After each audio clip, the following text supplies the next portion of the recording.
আজ জানাবো দেশ এবং বিদেশের বাছাই করা 20টি তাজা সংবাদ। খবরের প্রথমেই দেখে নেব আজকের সংবাদ শিরোনাম। টলিপাড়ায় দুঃসংবাদ, প্রয়াত অভিনেতা রাহুল বন্দ্যোপাধ্যায়। ইরানে ফেঁসে আমেরিকায় এই সুযোগে নেকড়ের মতো তাইওয়ান ঘিরে ফেলল চীন। 19টি যুদ্ধবিমান ও 9টি জাহাজ মিলে যা করল। এই আসনগুলিতে হারালে তৃণমূলের গেম ওভার। জোড়া ফুলের গড়ে ফাটল ধরাতে বিজেপির মাস্টার প্ল্যান। রাজ্য সরকারি কর্মচারীদের জন্য সুখবর, বকেয়া ডিএ নিয়ে বড় সিদ্ধান্ত নবান্নের। পশ্চিম এশিয়ায় যুদ্ধের দাবানল, কুয়েত ও দুবাইয়ে ইরানের ভয়াবহ মিসাইল হামলার দাবি। আসছি বিস্তারিত খবরে। টলিপাড়ায় অঘটন, প্রয়াত হলেন রাহুল অরুণোদয় বন্দ্যোপাধ্যায়। রবিবার একটি ধারাবাহিকে শুটিং করতে গিয়েছিলেন 43 বছরের অভিনেতা। সেখানে তলিয়ে গিয়ে মৃত্যু হয়। মনে করা হচ্ছে জলে ডুবে মৃত্যু হয়েছে তার। টেকনিশিয়ানরা তাকে উদ্ধার করে দীঘার হাসপাতালে নিয়ে যায়। সূত্রের খবর, তালসারিতে ভোলে বাবা পার কারেগা নামের একটি ধারাবাহিকের শুটিংয়ে গিয়েছিলেন অভিনেতা, আর সেখানেই শুটিং শেষে জলে নেমেছিলেন। তখনই দুর্ঘটনাটি ঘটে। তবে কি করে এই দুর্ঘটনা ঘটেছে তা এখনো স্পষ্ট নয়। সিরিয়ালে রাহুলের জেঠুর চরিত্রে অভিনয় করেন ভাস্কর বন্দ্যোপাধ্যায়। তিনি জানিয়েছেন, তালসারিতে শুটিংয়ে গিয়েছিলেন। ঘটনাটি শুটিংয়ের পরে হয়েছে। তবে ঠিক কি হয়েছিল সে বিষয়ে তার কাছে স্পষ্ট কোনো খবর নেই। ভাস্কর আরও জানিয়েছেন, অনেকটা সময় জলের তলায় ছিলেন তিনি।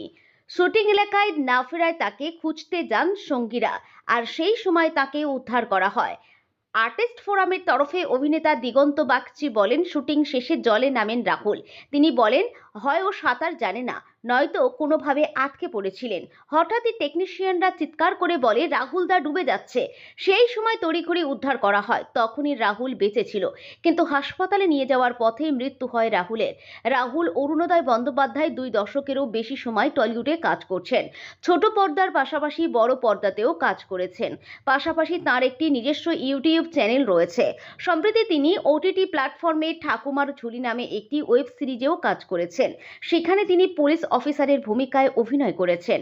রাহুল অরুণোদয় বন্দ্যোপাধ্যায় চিরদিনই তুমি যে আমার নামের একটি ছবিতে অভিনয় করে প্রবল জনপ্রিয়তা অর্জন করেন। অভিনেত্রী ছিলেন প্রিয়াঙ্কা সরকার। পরবর্তীকালে তাঁরা বিয়েও করেন। সহজ তাদের সন্তান, যদিও বর্তমানে তারা বিবাহ বিচ্ছিন্ন দম্পতি।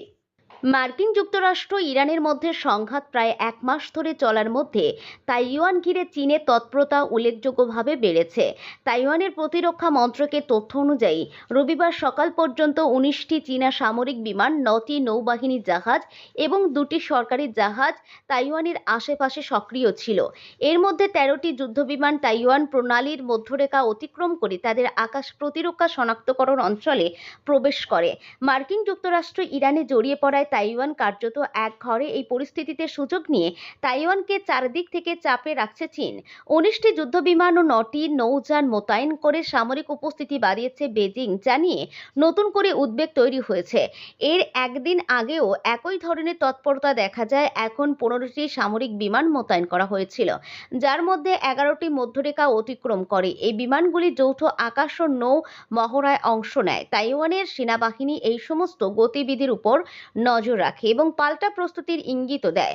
মধ্যপ্রাচ্যে মার্কিন যুক্তরাষ্ট্র ইরানের মধ্যে উত্তেজনা চরমে পৌঁছানোর সময় এই ঘটনাগুলি ঘটেছে। বিশেষজ্ঞদের মতে এই সুযোগকে কাজে লাগিয়ে চীন তাইওয়ানের উপর চাপ বাড়ানোর কৌশল নিচ্ছে। চীন ও তাইওয়ানের বিরোধ বহুদিনের। চীন বরাবরই তাইওয়ানকে নিজেদের ভূখণ্ডের অংশ বলে দাবি করে। অন্যদিকে তাইওয়ান নিজেকে স্বাধীন রাষ্ট্র হিসেবে দেখে। এই দ্বন্দ্বই দুই পক্ষের মধ্যে প্রধান সংঘাতের কারণ। চীন একাধিকবার ইঙ্গিত দিয়েছে, প্রয়োজনে সামরিক শক্তি প্রয়োগ করে তাইওয়ানকে নিজেদের নিয়ন্ত্রণে আনতে পারে।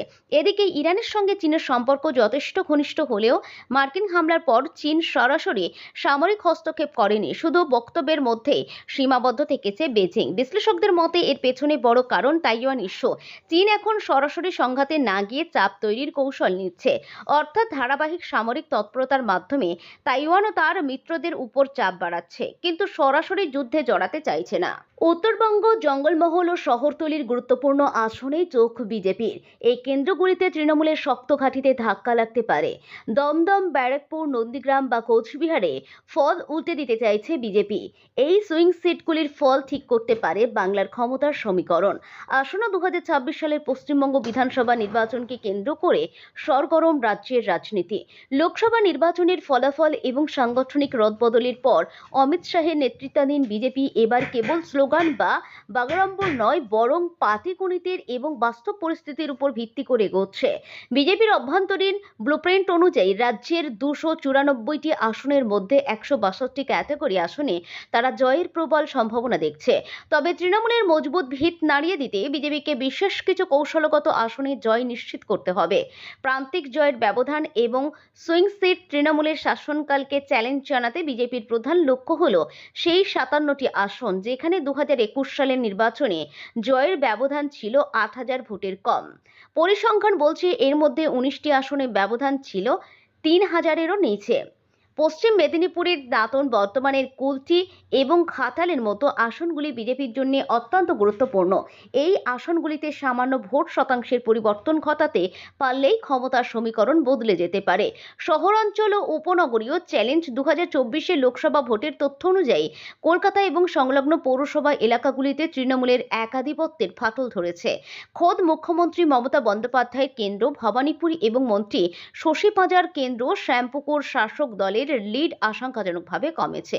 বিজেপি যদি বারাসাত, হাবড়া, অশোকনগর এবং বনগাঁর মতো পৌরসভা এলাকাগুলিতে থাবা বসাতে পারে তবে তৃণমূলের সাংগঠনিক কাঠামো বড়সড় ধাক্কা খাবে। বিশেষ করে রেশন দুর্নীতি ও নিয়োগ দুর্নীতির অভিযোগ এই এলাকাগুলিতে শাসক দলের অস্তিত্ব বাড়িয়েছে। মতুয়া ভোট ও উত্তরবঙ্গ বিজেপির জয়েন্ট ব্লুপ্রিন্টে মতুয়া ভোট ব্যাংক এবং উত্তরবঙ্গের ডুয়ার্স এলাকা অত্যন্ত গুরুত্বপূর্ণ। মতুয়াদের নাগরিকত্ব কাট এবং সিএএ ইস্যুকে হাতিয়ার করে বিজেপি নদিয়া, উত্তর 24 পরগনা এবং কোচবিহারের আসনগুলিতে থাবা বসাতে চায়। এছাড়া জঙ্গলমহলে বাঁকুড়া, পুরুলিয়া এবং ঝাড়গ্রামের আসনগুলি পুনরুদ্ধার করাও বিজেপির লক্ষ্য। সাংগঠনিক কৌশল ও ইস্যু বিজেপি এবার কলিজিয়াম মডেল অনুসরণ করে শুভেন্দু অধিকারী, সুকান্ত মজুমদার ও দিলীপ ঘোষের মতো নেতাদের আঞ্চলিক দায়িত্ব ভাগ করে দিয়েছে। ভোটার তালিকা থেকে প্রায় 58.4 লক্ষ নাম বাদ যাওয়া এবং দুর্নীতির বিরুদ্ধে সরব হওয়াকে বিজেপি তাদের প্রধান হাতিয়ার করছে। যদি এই প্রান্তিক এবং নগর কেন্দ্রিক আসনগুলিতে বিজেপি 100-এর বেশি আসন ছুঁতে পারে তবে তার নবান্নর ভিতকে টলিয়ে দেওয়ার জন্য যথেষ্ট হবে। ভোটের বাংলার রাজ্য সরকারি কর্মচারী ও পেনশনভোগীদের জন্য সুখবর। 2016 সাল থেকে 2019 সাল পর্যন্ত বকেয়া মহার্ঘ ভাতা 2 দফায় দেওয়া হচ্ছে না। এক দফাতেই 4 বছরের বকেয়া দেওয়ার সিদ্ধান্ত নিল নবান্ন। আগামী 31শে মার্চ কিংবা তার আগেই বকেয়া এই মহার্ঘ ভাতা পেয়ে যাবেন রাজ্য সরকারি কর্মচারী ও পেনশনভোগীরা। রাজ্য সরকারি কর্মচারীদের বকেয়া ডিএর প্রথম কিস্তি 31শে মার্চের মধ্যে দেওয়ার নির্দেশ দিয়েছিল সুপ্রিম কোর্ট। তার পরিপ্রেক্ষিতে রাজ্য সরকার গত 13ই মার্চ জানিয়েছিল আপাতত 2016 সালে জানুয়ারি থেকে 2019 সালে ডিসেম্বর পর্যন্ত বকেয়া ডিএ দেওয়া হবে, তাও সেটা 2 দফায়। ওই বিজ্ঞপ্তিই সংশোধন করল নবান্ন। এবার নবান্ন জানিয়ে দিল রাজ্য সরকারি কর্মী ও অবসরপ্রাপ্তদের ওই 4 বছরের বকেয়া মহার্ঘ ভাতা 1 দফাতেই দেওয়া হবে, 2 দফায় নয়। অর্থ দপ্তরে জারি করা নির্দেশিকা অনুযায়ী 2016 সালে জানুয়ারি থেকে 2019 ডিসেম্বর পর্যন্ত 100% বকেয়া 31শে মার্চের মধ্যে দেওয়া হবে। আগে পরিকল্পনা ছিল 2 দফায় মার্চ ও সেপ্টেম্বরের ওই 4 বছরের বকেয়া দিয়ে দেওয়া হবে। তা নিয়ে নানান প্রশ্ন উঠেছিল। তারপর সিদ্ধান্ত বদল করল নবান্ন। শুক্রবার থেকে টাকা দেওয়া শুরু হয়েছে। আগামী 2 দিনের মধ্যে সব প্রাপকের অ্যাকাউন্টে বকেয়া দিয়ে পৌঁছে যাবে। চতুর্থ শ্রেণীর কর্মী, অবসরপ্রাপ্ত, পারিবারিক পেনশনভোগীরা টাকা সরাসরি ব্যাংক অ্যাকাউন্টে পাবেন। অন্য কর্মীদের প্রাপ্য টাকা জিপিএফ অ্যাকাউন্টে জমা হবে। জিপিএফ এর জমা টাকা 2 বছর তোলা যাবে না। তবে কোনো কর্মী যদি এই সময়ের মধ্যে অবসর নেন, চাকরি ছাড়েন বা মৃত্যু হয় তাহলে টাকা সঙ্গে সঙ্গে তোলা যাবে। অবসরপ্রাপ্ত কর্মীদের টাকা পেনশন অ্যাকাউন্টে সরাসরি জমা হবে। পারিবারিক পেনশনভোগীরাও একই সুবিধা পাবেন। পশ্চিম এশিয়ায় যুদ্ধের উত্তেজনা চরমে পৌঁছেছে। ইরানের পক্ষ থেকে দাবি করা হয়েছে তারা কুয়েতের আন্তর্জাতিক বিমানবন্দর এবং দুবাইয়ে অবস্থিত মার্কিন সেনার গোপন ঘাঁটিতে শক্তিশালী ড্রোন ও মিসাইল হামলা চালিয়েছে। ইরানের রেভলিউশনারি গার্ডস বা আইআরজিসির দাবি অনুযায়ী দুবাইয়ের ওই নির্দিষ্ট লক্ষ্যবস্তুগুলিতে প্রায় 5 শতাধিক মার্কিন সেনা অবস্থান করছিল।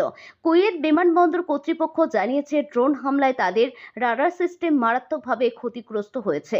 তবে ইরানের এই সামরিক অভিযানের দাবি জোরালোভাবে অস্বীকার করেছে আমেরিকা। ইউএস সেন্ট্রাল কমান্ড এক বিবৃতিতে জানিয়েছে, দুবাইয়ে কোনো মার্কিন সেনা আক্রান্ত হওয়ার খবর ভিত্তিহীন। তাদের মতে, ইরান সরকার নিজেদের অভ্যন্তরীণ সামরিক ব্যর্থতা ঢাকতে সামাজিক যোগাযোগ মাধ্যমে পরিকল্পিতভাবে মিথ্যা তথ্য প্রচার করছে। এই পাল্টাপাল্টি দাবির ফলে ওই অঞ্চলে এক ভয়াবহ অস্থিরতা ও ধোঁয়াশা তৈরি হয়েছে। এই সংঘাতের আবহে মধ্যপ্রাচ্যের দেশগুলিকে কড়া হুঁশিয়ারি দিয়েছেন ইরানের প্রেসিডেন্ট মাসুদ পেজেশকিয়ান। তিনি স্পষ্ট জানিয়েছেন, উপসাগরীয় অঞ্চলের নিরাপত্তা নিশ্চিত করতে কোনো দেশ যেন নিজেদের ভূমি ব্যবহার করে আমেরিকাকে সহায়তা না করে। এদিকে ইরান সমর্থিত হুথি বিদ্রোহীরাও ইসরায়েলের হামলার দাবি করায় পরিস্থিতি আরও জটিল হয়ে উঠেছে। ক্রমশ ঘনীভূত হওয়া এই রণক্ষেত্রের পরিণতি নিয়ে গভীর উদ্বেগ প্রকাশ করেছেন আন্তর্জাতিক বিশেষজ্ঞরা।